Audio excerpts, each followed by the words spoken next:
I felt a chill in the air, and I knew it was time. We're gonna wear our knits. We're gonna wear our knits.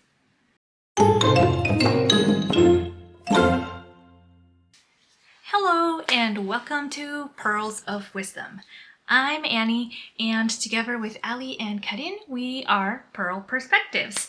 We are three real-life Canadian friends, and we use this channel to talk about what we like to knit, what we like to wear, all the things fiber arts and yarn obsessions that we love to talk about. And on this episode, I want to take us on a little bit of not a making journey, but a styling journey. Now, I love to make my own clothes.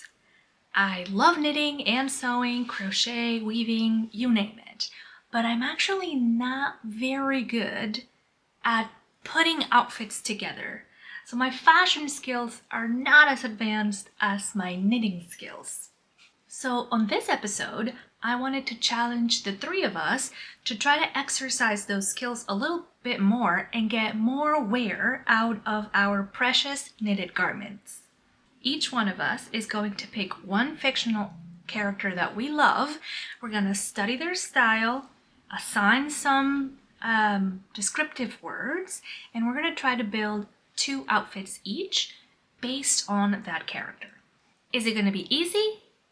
No. But is it gonna be fun? Absolutely. So, let's go.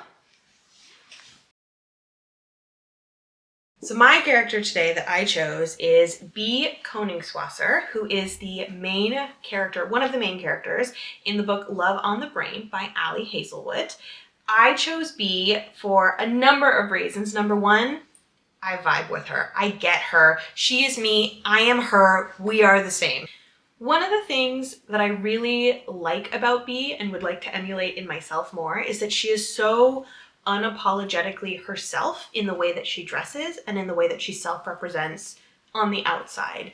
As you can see from the cover, she's got dyed hair, she's got multiple piercings, multiple tattoos, and she loves wearing color and all of these things, and it's just a perfect encapsulation on the outside of who she is on the inside. One of her favorite things to wear is a dress that she just bought at Target. She loves it because it's comfortable and it's her best dress, and if I remember correctly, it's blue and she loves the color blue.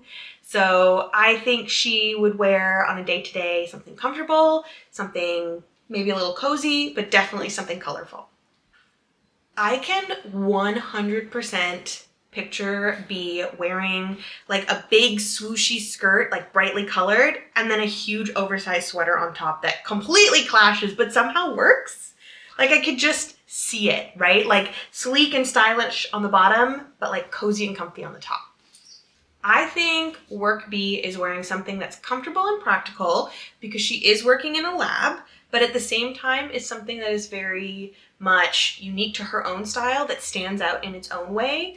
So for Bee on a regular day in the lab, I could 100% picture her wearing a polka dotted t-shirt with maybe a sweater vest or something over top, just over jeans, and maybe some comfortable little booties or something because you gotta keep your toes covered in the engineering lab. I could definitely see her wearing some of the fuzzy sweaters that I've knit. And I have a sewing work in progress that is a bright yellow swooshy sundress that once finished, I could totally see her wearing. So I should probably finish that dress. I think the main pieces will be the ones that are like statement pieces, like one statement piece combined with something like maybe simpler, more understated. So like a really vibrant print dress with like a simple one color cardigan, or like a shirt that's got like a huge pattern on it, just worn over plain jeans. I think that's where we're going today. We figured out Bee's style can be described as comfortable, colorful, and standout. So the first outfit was all about comfort. Both Ali and Bee work in a science lab, and this is definitely what a colorful scientist would wear to work. For sure, it was giving comfort and standout. But we decided after trying out the first sweater that it could still be more colorful. So we decided to change the sweater for one with a brighter color, and I think it really worked out.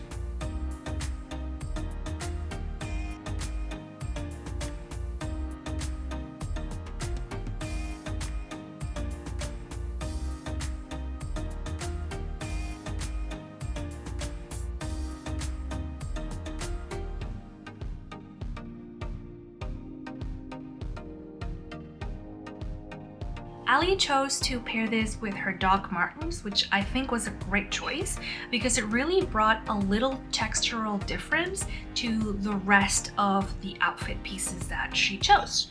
And I think it really is saying I'm a standout and badass scientist in a lab.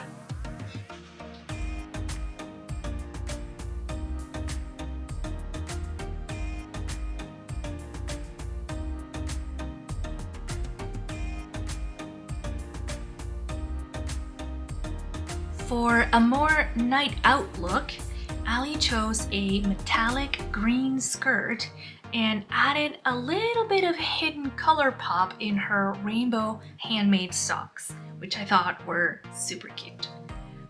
Bee Königswasser herself is not one to shrink down for the comfort of others, so this big outfit is really giving main character energy, and I for one love to see it.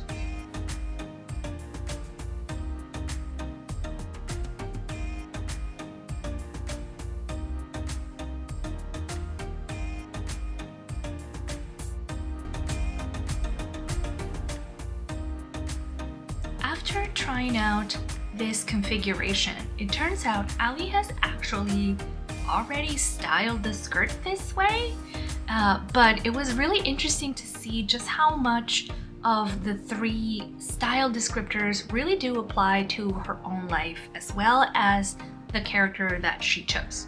So I think that was a really good character.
I picked the Doctor from Doctor Who. I've always been a huge fan of Doctor Who. I'm fully a Whovian, and I really like how the Doctor's fashion is very like statement-y and kind of irreverent and a little silly at times. And I also feel silly and irreverent, so that's why I picked it. Well, the Doctor's an investigator, first and foremost. I wouldn't say a detective, not very serious that way, but definitely out and about, moving a lot. So from what I can tell, I think the Doctor just mainly wears pants or comfortable clothing, a lot of layers, and I think on a regular day where he's gonna be walking a bunch, he's wearing comfortable shoes, a lot of like work boots or sneakers, just comfortable stuff to be able to, like I said, move around and go fast from place to place and from time to time. But on a fancy occasion, I see the Doctor wearing a lot of like dress vests, like waistcoats, maybe some velvet. Definitely want to button the shirt all the way up so that you can wear a bow tie or a regular tie. He would definitely wear like blazers or ruffles or lace or something that sort of screams fancy, but like definitely not from the time period. I think the Doctor is very good at wearing things that are memorable, so that when they're looking at the bad guy in the face right at their last moments, he knows they'll remember what he was wearing. I also really like the female interpretations of the Doctor are very much like practical, but also a little bit soft. So I think I like the juxtaposition of being a real badass, but also still having a softy side, because the Doctor's a sweetie through and through. So I think more than expressing badassery, he's actioning badassery, but expressing softness. I actually made a replica Doctor Who of the fourth Doctor, like scarves. I just love it that much. But I would say I have a lot of like preppy clothes from like things here and there that I collected either for work or for just like, I don't know, like interesting items that I've accumulated over the years. And I think the Doctor is very preppy, very academia kind of vibes. So I definitely have some plaid in there that I think would be very Doctor Who-y. I want to channel a little bit of the first Doctor that I ever ever watched, which was Christopher Eccleston's Ninth Doctor. And he wears a lot of like t-shirts with a leather jacket on top and just regular trousers. Not super exciting, but I think the leather jacket really gives me a doctor-y vibe, especially when paired with more formal items like suiting and shirting. So I'm hoping to style some of my knits with my leather jacket to see if we can make a little bit of like Doctor Who-y vibe. And the other one, I want to go very academic, very I don't know, like a little Oxford, but in quirky color, because I think that that's more me, and it would also signal a bit more of that irreverence that I was talking about that the Doctor has. Like, sure, it's kind of serious and preppy, but also in like a fuchsia. To describe the Doctor's style, we chose the words academic, edgy, and quirky. First off, I wanted to bring that edgy professor vibe that the Doctor is often, so I chose the big trousers and a collar shirt to bring that preppiness in, but paired it with a leather jacket to have a little bit more of an edge or like a contrast with the rest of the fabrics. This was actually the perfect base for a little bit of softness in the shape of the knitted tee. What I really wanted was to go for a suit, but I don't own a suit, so black on black actually gave that illusion of maybe could be a suit.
The second outfit started out a little bit simpler, but as Ali mentioned, it was giving more Doctor's companion than Doctor himself.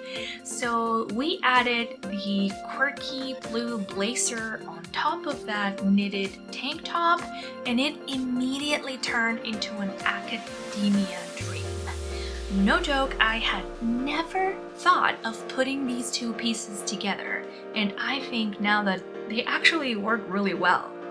Now, if you're a fan of Doctor Who, you'll know that there's only one female presenting interpretation of the Doctor, and even her, she's wearing pants.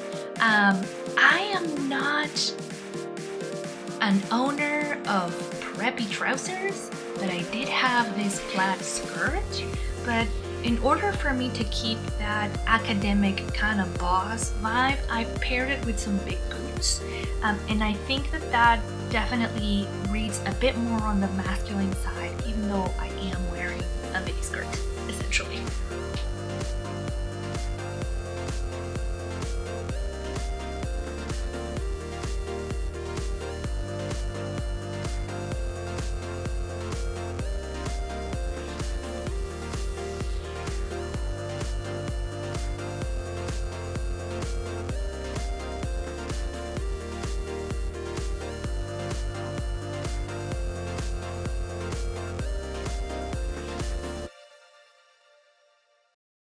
So I've been thinking about this particular character for a while, and I've decided to go with Eliza from The Wild Swans, which is a fairy tale from way back when, but we are using as inspiration the actual 1977 movie.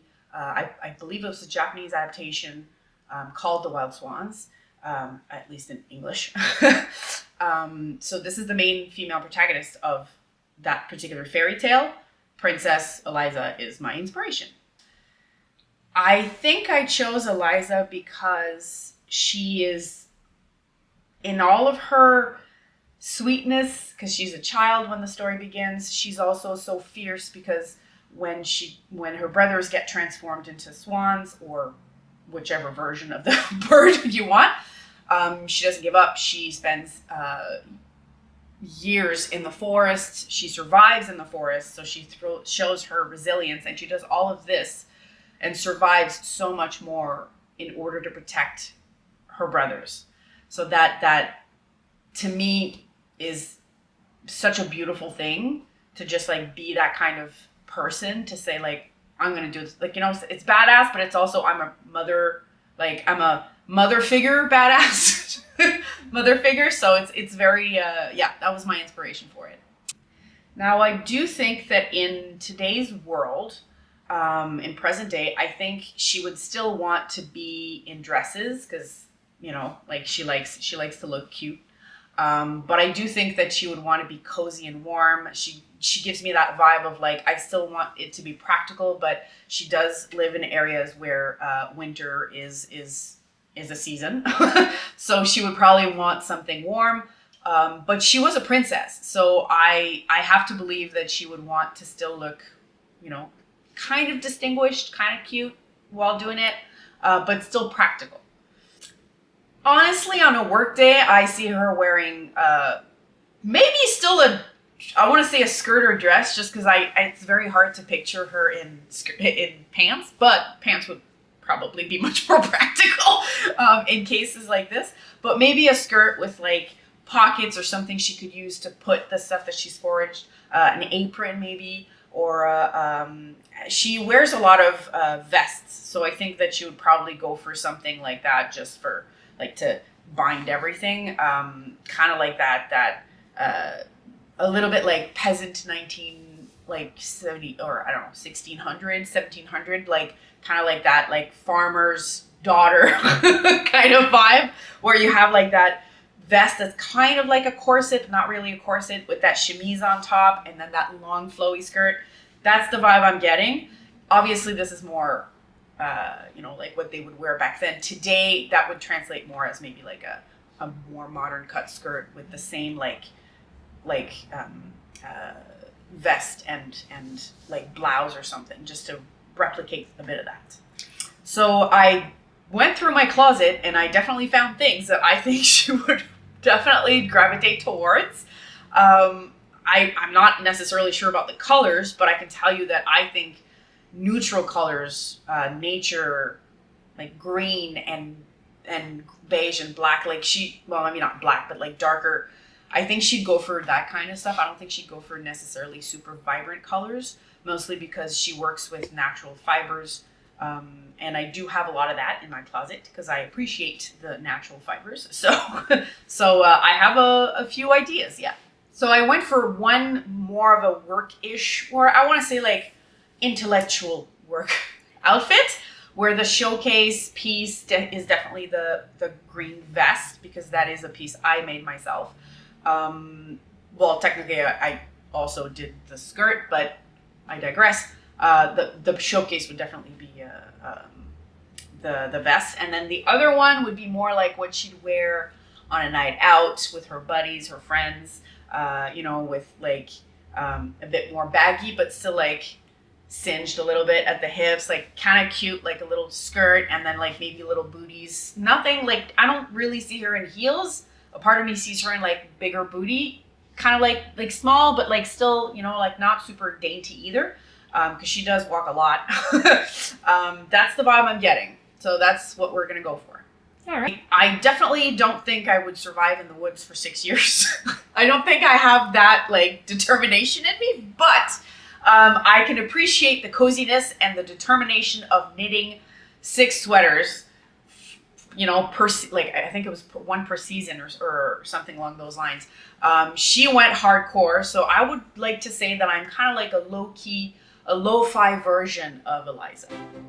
Eliza, the character that Karine chose, was a little bit trickier to describe, but based on what she loves about this character, we chose the words functional, earthy, and maternal.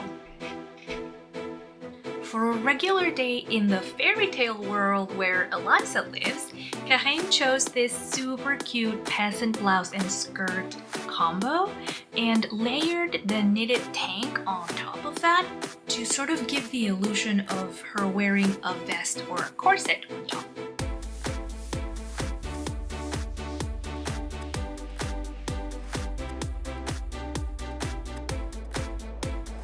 There was also an option to wear a black skirt instead, but in the end, the softer colors of the lavender were more in line with the earthy description of the character. And I think this outfit really embodies Eliza's practical nature. It's very comfortable, very flowy, easy to move in, and Karine looks great.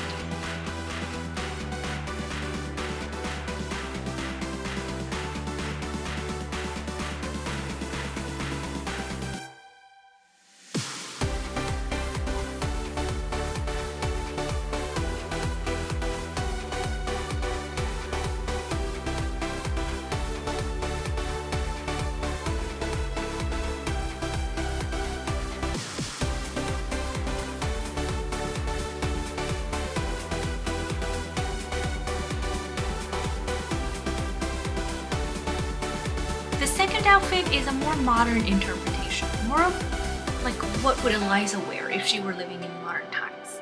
So, based on that practicality and still the earthy colors, we started with a short skirt and leggings. This is actually something that Karine has worn in the past and it usually looks really good. However, we tried a long flowy skirt instead, which looked a bit more motherly, which was one of the descriptors that we're trying to go for, as it was reading a bit too young and too modern for the character of Eliza. So by changing the floral mini skirt for a maxi flowy skirt, we ended up changing the whole look. All of a sudden, it was more of a motherly forager with very elegant silhouettes and billowy sleeves, and it was giving that earthy fairy goddess kind of vibe that I think was very reminiscent of the inspiration that Karine was looking for.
Overall, I think we did a good job at using inspiration from these characters that we love to build outfits that we actually want to wear with the clothes that we already have. Even though it was a little bit outside of our comfort zone, I'm very pleased with the results. This was a really good way to look at our closets with a more creative eye and try to find new appreciation for those precious knitted garments that we usually don't think about outside of just making them. If you're wondering about the 3-word method, we actually took that fully inspired by Alison Bornstein's 3-word style method, and I'll leave a link below for you to check out her book and her YouTube channel, which is where we based our exercise from. So, how do you think we did? Leave us a comment down below and tell us what was your favorite outfit or what you would change or what you would wear out of these outfits. And I want to know if you are finding inspiration from any fictional characters these days, and do you have things in your closet that you can style an outfit based on that character? I thought this was really fun to do and I hope you enjoyed it. Again, my name's Anaí, and on behalf of the 3 Pearls, I thank you very much for being with us with this Pearls of Wisdom episode, and we'll see you again very soon. Bye!